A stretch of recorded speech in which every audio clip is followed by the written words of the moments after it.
ഒരു പുതിയ വീഡിയോയിലേക്ക് സ്വാഗതം. ഇന്നിവിടെ പ്രതിപാദിക്കുന്നത് ഏകാദശി വ്രതം എങ്ങനെ അനുഷ്ഠിക്കാം എന്നുള്ളതാണ്. എന്താണ് ഏകാദശി വ്രതം?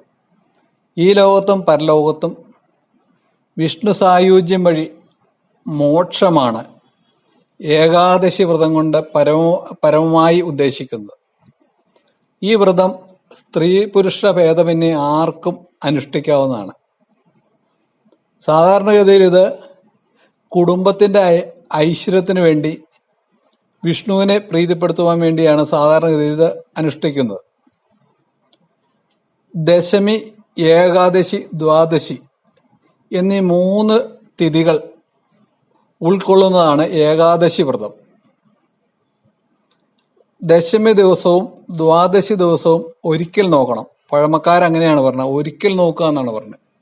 ഒരിക്കൽ നോക്കുക എന്ന് ഉദ്ദേശിക്കുന്നത് ദിവസം ഒരു നേരം മാത്രം ആഹാരം കഴിക്കുക, ബാക്കിയുള്ള സമയങ്ങളിൽ നമുക്ക് ഉപവാസം അനുഷ്ഠിക്കണം. ഏകാദശി ദിവസം പരിപൂർണ ഉപവാസമാണ് നിർദ്ദേശിച്ചിട്ടുള്ളത്. അരിഭക്ഷണം നിർബന്ധമായിട്ടും വർജ്യമാണ്. അന്നത്തെ ദിവസം യാതൊരു കാരണവശാലും അരിഭക്ഷണം കഴിക്കാനേ പാടില്ല. ഏകാദശിയുടെ അവസാന 15 നാഴികയും ദ്വാദശിയുടെ ആദ്യ 15 നാഴികയും കൂടുന്ന 30 നാഴിക സമയത്തെ ഹരിവാസരം എന്ന് പറയുന്നു. ഇതൊരു പ്രധാനപ്പെട്ട സമയമാണ് ഈ ഹരിവാസരം എന്ന് പറയുന്നത്. ഈ സമയത്ത് നമ്മൾ ഭക്ഷണവും ഉറക്കവും നിർബന്ധമായിട്ടും ഉപേക്ഷിക്കണം.